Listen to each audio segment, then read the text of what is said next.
Imagine une école, des couloirs, silencieux, des salles de classe ordinaires, des élèves qui vivent une journée totalement normale. Mais ce jour-là, certaines personnes ne sortiront jamais de cette école, parce que la personne qui est entrée n'était pas un étranger, c'était aussi un élève de cette école, et personne n'a remarqué qu'il avait déjà décroché depuis longtemps. L'histoire d'aujourd'hui, ce n'est pas juste un massacre, c'est l'histoire d'un adolescent de 16 ans qui est devenu un tueur. Voici le dossier de Jeff Wise. La vie de Jeff Wise était brisée avant même de commencer. Il est né en 1988 dans le Minnesota, mais son environnement familial n'était pas stable. Des conflits, de la violence et un effondrement psychologique, alors qu'il n'était encore qu'un enfant. Son père s'est suicidé. C'est l'un des traumatismes les plus lourds qu'un enfant puisse vivre. Mais ce n'était pas tout. Sa mère a subi de graves lésions cérébrales après un accident et elle est restée longtemps dans le coma. Pour Jeff, le monde signifiait alors « Mon père est mort, ma mère n'est plus vraiment là et moi, je suis seul ». Il a ensuite vécu avec ses grands-parents. Mais cette maison n'était pas un foyer, c'était simplement un endroit où rester. À l'école, Jeff était invisible, ni populaire, ni apprécié, ni protégé. Au contraire, il était constamment harcelé, bousculé physiquement, moqué, humilié. Avec le temps, il a arrêté de parler. Il s'est renfermé sur lui-même. Mais quelque chose d'important s'est produit. Les personnes qui se coupent du monde réel créent un nouveau monde intérieur. Et celui de Jeff était sombre. Jeff a découvert Internet. Et là, plus personne ne pouvait l'arrêter. Il s'est intéressé à l'idéologie nazie. Il a étudié les fusillades scolaires. Il est devenu obsédé par Columbine. Columbine High School. Massacre n'était pas juste un événement pour lui.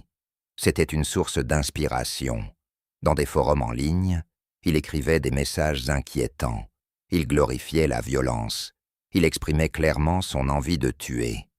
Dans un message, il disait « Je veux entendre les gens crier ». À ce stade, ce n'était plus de la simple dépression, c'était une transformation dangereuse. Jeff envoyait des signaux, mais personne ne les a pris au sérieux. Il dessinait des scènes violentes. Il imaginait tuer des gens. Il écrivait des messages menaçants en ligne. Mais le système l'a vu comme un enfant calme. Et c'est là que l'erreur a été faite. Être silencieux ne veut pas dire être inoffensif. Ce matin-là, tout semblait normal. Mais pour Jeff, c'était le dernier jour. Il était chez lui. Son grand-père aussi. Son grand-père était policier. Et Jeff avait accès à ses armes. Le premier coup de feu a été tiré là. Il a tué son grand-père, puis la compagne de celui-ci. À partir de ce moment, il n'y avait plus de retour possible. Ensuite, il a pris la voiture de police, il a mis l'équipement, et il est parti. Sa cible était claire, l'école. Quand il est entré dans l'école, personne n'a douté, parce qu'il appartenait déjà à cet endroit. Mais en quelques secondes, tout a changé. Jeff a sorti son arme, et il a commencé à tirer. Il est entré dans les salles. Il a avancé dans les couloirs. Il a ciblé ceux qui tentaient de fuir. Ce n'était pas une explosion de colère, c'était une attaque planifiée. Ce jour-là, 7 personnes sont mortes dans l'école. 5 ont été blessés, 10 morts au total. L'école est devenue un champ de guerre. La police est arrivée. L'école a été encerclée.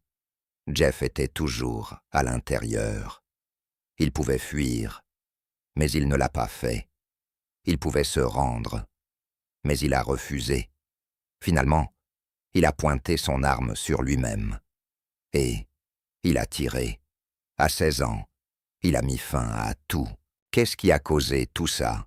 Selon les experts, 4 facteurs principaux. 1. Traumatisme. Suicide du père. Perte de la mère. 2. Isolement. Aucun soutien familial. Aucune connexion émotionnelle. 3. Rejet social. Harcèlement. Solitude. 4. Radicalisation violente. Influence de Columbine. Propagande. Nazi. Radicalisation en ligne. Quand ces éléments se combinent, on obtient un esprit hors de contrôle. Jeff Weiss était-il un monstre? Ou un enfant perdu que personne n'a sauvé? Peut-être que la vraie question est: qu'est-ce qui l'a amené jusque-là? Et surtout, est-ce que cela se reproduit encore aujourd'hui? Parce que certaines personnes ne crânent pas. Elles se brisent en silence.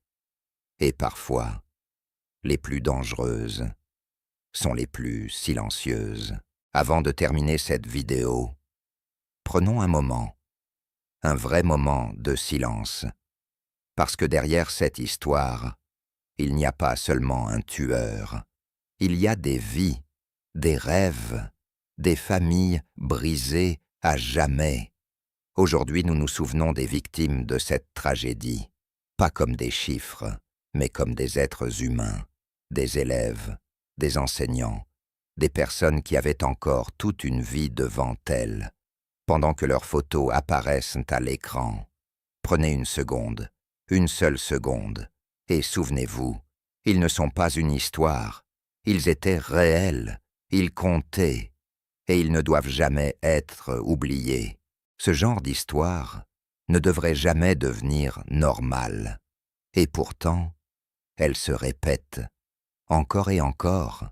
Alors peut-être que la vraie question n'est pas « pourquoi cela arrive ?», mais plutôt « combien de signes ignorons-nous encore aujourd'hui ?» Si cette vidéo vous a fait réfléchir, alors elle a déjà servi à quelque chose.